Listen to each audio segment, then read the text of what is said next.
Hello people of YouTube, it's Deepak here, and welcome to the DCS News stream.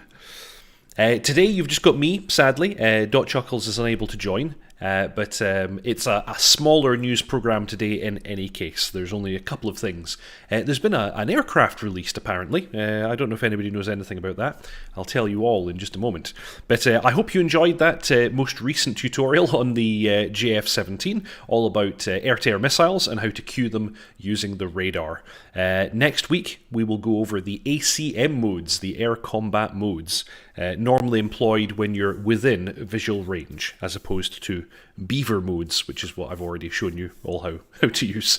This is very similar to the systems in the F-16. Of course, you know, the JF-17 was spec'd and designed as a replacement for the F-16, just, you know, supposed to be lower cost, so it does pretty much all the same kind of stuff as the F-16, but for a lower cost.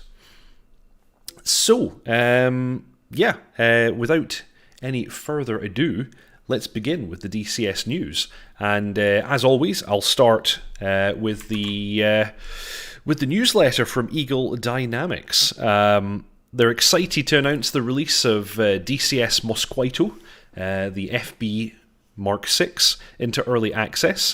Team has been working tirelessly to bring you this realistic simulation, not only from the point of view of the visuals, performance and sound, but especially from the point of view of the flight model and systems modelling, as well as the new advanced damage system. We're confident that this will set a new standard for our World War II aircraft, and we're keen to receive your feedback. This is now available to pre-purchase and to play about with in early access right away. And as always, Eagle Dynamics has provided us with a very, very cool looking early access trailer. So let's have a little peek at that while we have a think about how cool the Mosquito is. So here we go. And I really, really like this paint scheme actually that they've got in the trailer. It's pretty cool looking. Lots of Daka going on. Ricochets and all that sort of jazz. And pretty cool to have an aircraft with a simulated bomb bay. This is the first one, I think.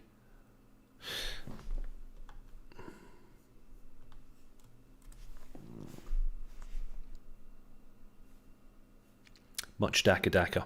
Hello everybody, for some reason the chat hadn't loaded, I just reloaded the page now. Hello Tog, hello Stormkin Barry, hello Byron, hello Lindsay, welcome to the stream. So check this out. Digital Combat Simulator Mosquito. Very exciting. Shame it's World War II. Yeah, grey and green. It's, I forget the exact names. I think it's dark green and sea grey or something like that is the RAF standard. So, yes, I like that. It's very, very reminiscent of the paint scheme that we're using on our Harriers in the Virtual Air Force, because, you know, we wanted to have that kind of RAF cool. So that's a big thing that happened this week. This is what they call Phase 1 release. They've said that the Phase 2 will include a bunch of other stuff, including operator AI for multi-crew, tire and shock absorber dynamics, operable drift recorder device. I'm assuming this is some kind of navigational device. I'm actually not totally familiar with what that is. Engine failures, fire extinguishers, rockets, and more liveries. So that's all coming. Welcome, Channel Right. Welcome to the stream. So what else happened this week? Well, DCS World Open Beta was released, 2.7.6. Included a bunch of stuff. I'm actually going to go over that in just a sec because I've got the changelog up on screen. But before we talk about that, the other thing that happened was a big update to the DCS channel map. So if we scroll down through the newsletter to that, feature complete. It says here, the channel map. In this week's Open Beta update to DCS, the channel, you'll find many new unique objects and visual improvements along roads and canals. The addition of the winter season's been added, which actually looks really cool in this screenshot. And we hope it results in even more immersive missions and campaigns. Over 50 new unique landmarks have been added, such as new churches, cathedrals, graveyards, prisons, and bridges. Trains will also now travel over the entirety of the map. This is actually something they mentioned in the changelog for the open beta. I had not recognised that in multiplayer, the trains were not working. And they do now. And it's always been a kind of cool feature of DCS that all of the maps have railway lines, and the trains on the railway lines actually follow timetables and actually kind of run on regular schedules. Apparently that hadn't been working in multiplayer, and they have now fixed it. So, we kindly remind you that DCS the channel will soon be released a stable version, and the early access discount will no longer be available. So, this is your last chance to get 20% off the channel map. I don't have it yet. I'll need to take a little look and see if perhaps I should or not. The thing is, it's really mostly designed for the World War II stuff. I don't really fly World War II stuff very much, so that's going to be one that I have to think about carefully. Tog, just waiting for that Britain versus France campaign now. Sounds exciting. So, what else happened this week? Well, we had the open beta update, as I alluded to a little bit earlier. A bunch of updates. In the core DCS World application, we had the addition of the H6j Strategic Bomber for the Chinese side. I've never heard of this thing, so this is something I'll need to do some research on. It has a bunch of missiles that it can launch. This is kind of cool. The Syrian version of the SA-5, otherwise known as the Russian S-200, this is now in the game. This one was really quite interesting. They talk about adjusting the simulation of post-penetration physics, or misses, for the delayed fuse bombs. They will now penetrate the ground and objects, and they'll decelerate accordingly. So this is cool. Like, the game has had simulation of penetration effects for a while. The delayed fuses have been having an effect for quite some time, but apparently they're making them even more realistic with this update, which is going to be cool. I'm going to have to do some playing about with that. I mostly fly the Harrier these days, and we don't have any penetration bombs for the Harrier, but of course many of the weapons like JDAMs and so on do have the option to set a delay on the fuse, so I'll have to give that a go. Yes, very important. Trains now appear in multiplayer. Whoa! Got to have some trains, especially in World War II. You've got to be blowing up some trains in World War II maps, I would have thought. Anything else exciting going on? There was some talk about the ability to control on a per-server basis what pylons can carry what weapons. This is initially mostly all about the harms on the F-16. There was a bit of a kerfuffle about the ability to carry 4 or 2. Apparently certain squadrons that operate the F-16 have the ability to use all 4, and some squadrons are only wired to actually launch 2 missiles. So we can now decide for ourselves. Tog, in other words, penetration bombs no longer bounce. Okay, I didn't know that they did that before. Yes, the penetration bombs should penetrate. It's in the name, you know. They should definitely penetrate. Yeah, was there anything else in the main game? Nothing massively exciting. Improved the detail of scenes at long and very long distances. Improved the transition of the FAR LOD for trees. Corrected the colour of water spray. Lots of small tweaks. Always good to see. So yeah, moving on, if we take a look at the F-16, they've done a flight model tweak here. Tuning of the AOA load factor limit for sustained turn rate. For Cat 1, instantaneous turn rates and accelerated rates are still undergoing adjustment. They added the dual target track, which we were talking about last week, and there's a link to Matt Wagner's video all about it. And funnily enough, I was just demonstrating dual target track in the JF-17 tonight. The APG-68V5 detection and tracking ranges have been adjusted/reduced to match publicly available data. So basically we're turning the F-16's radar into less of a god mode and making it slightly more realistic. That's always good. It's always nice to see these realistic limitations put in place. I can imagine that for a lot of the PvP people playing online, this will make them cry. But, you know, it's a simulation. We want it to be realistic. If that's the way it is in the real world, that's the way it should be in-game. Correct FCR and HSD symbols. When an AIM-120 is launched on a target, a rectangular tail appears at the back of the symbol. I've always thought of it as a hat.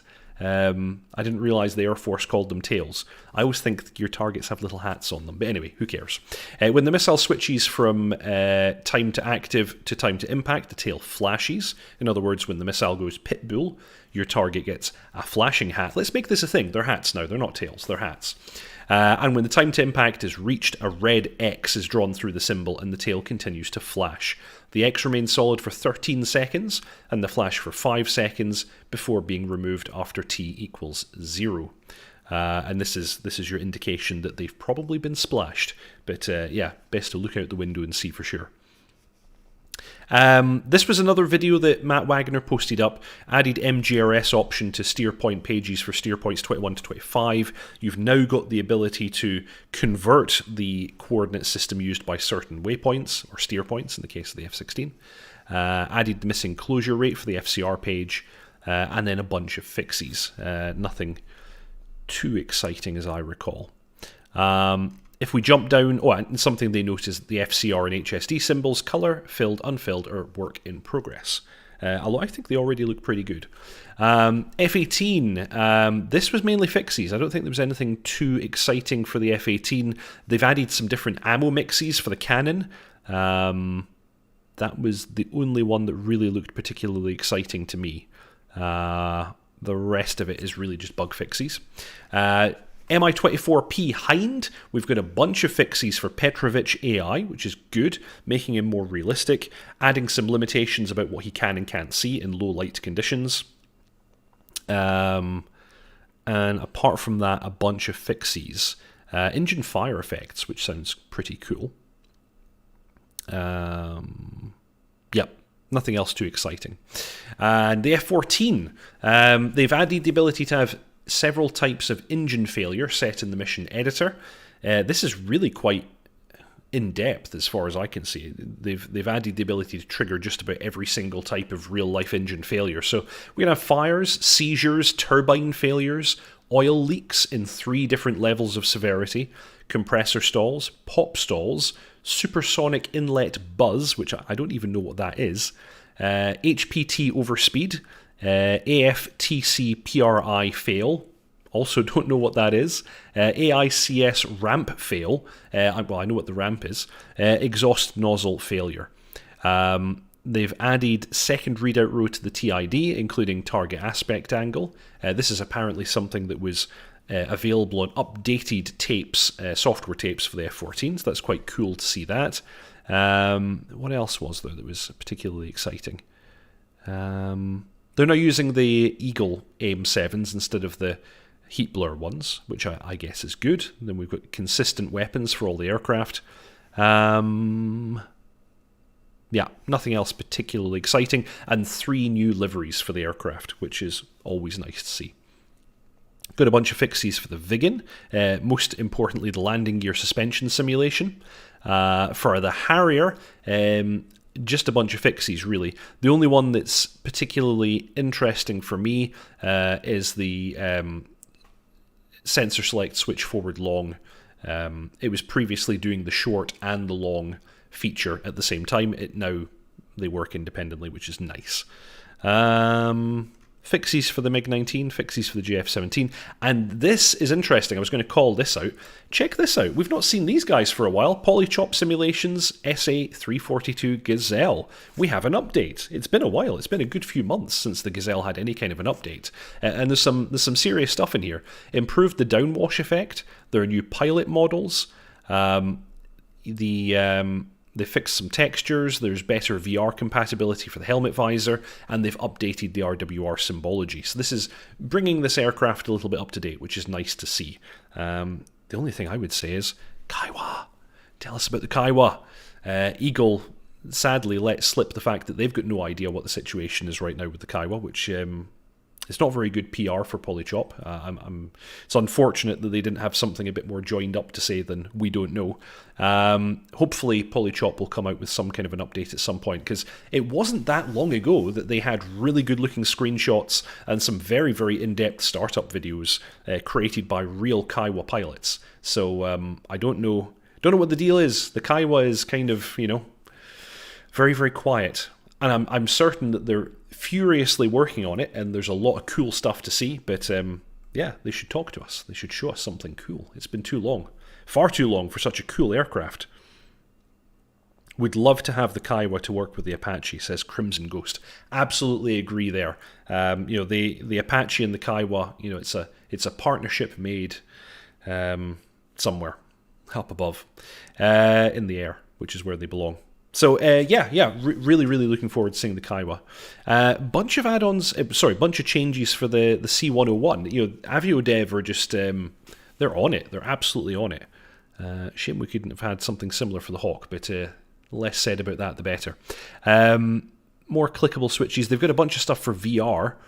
Implementation of VR stick and throttle control, which is pretty cool. Don't know how usable that's going to be, but anyway, cool to see. And then a bunch of fixies and kind of additions to the C101. That's pretty cool.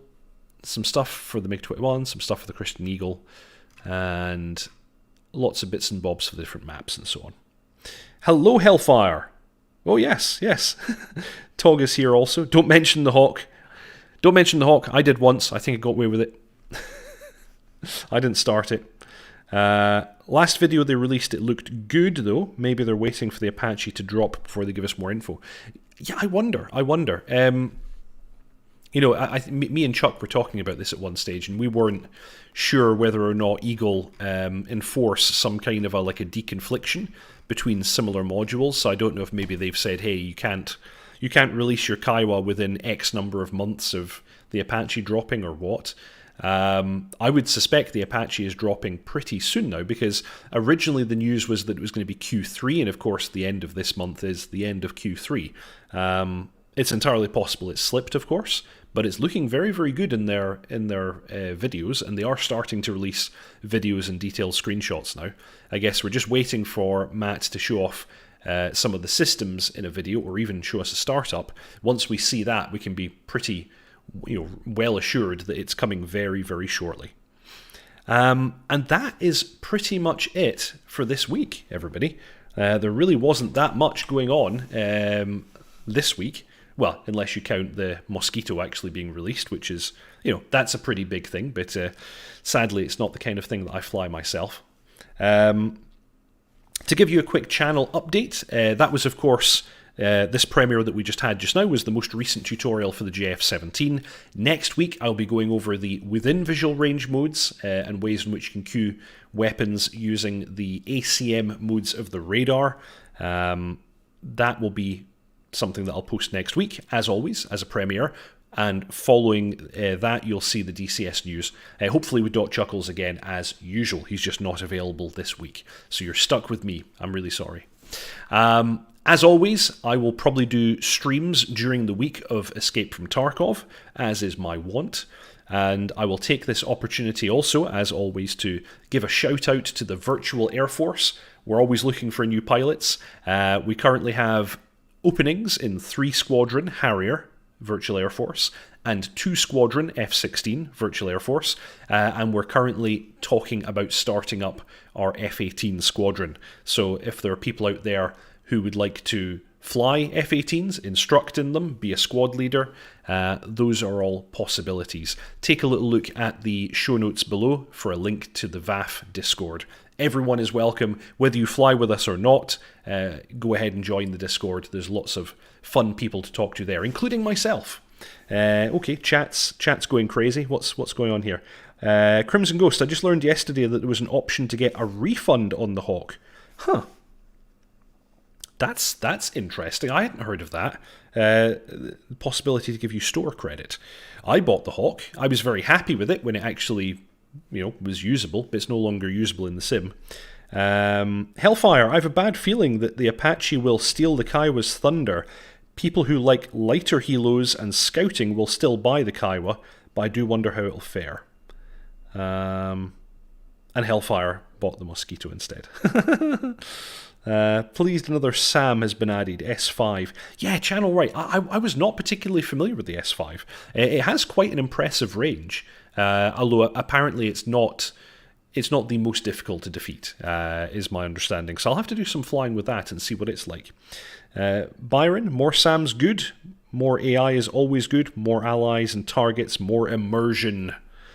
And talk. They need to give you S400s. No, I don't think we need S400s. If you want the S400 experience, just take off and then immediately eject. I think that's going to be a pretty realistic S400 experience. Bail out straight away. That's going to be the thing to do.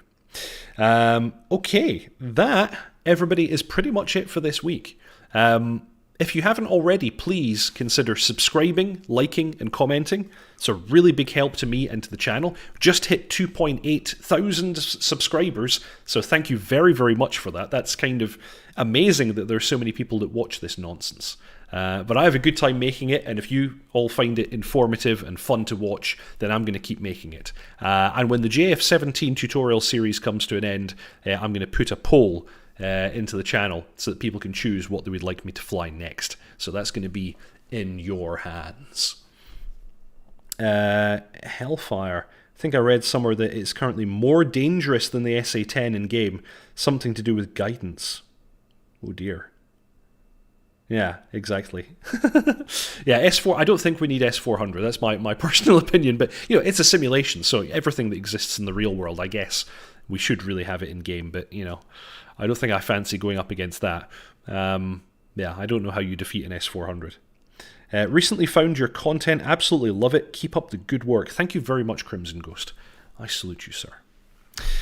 Well, that, as I said, is it for this week. It was a pretty low news week. Hopefully there's more to discuss next week, but I really appreciate everybody tuning in and following the channel. Again, like I said, please subscribe, like, and comment. Fly safe, and I'll see you all next time.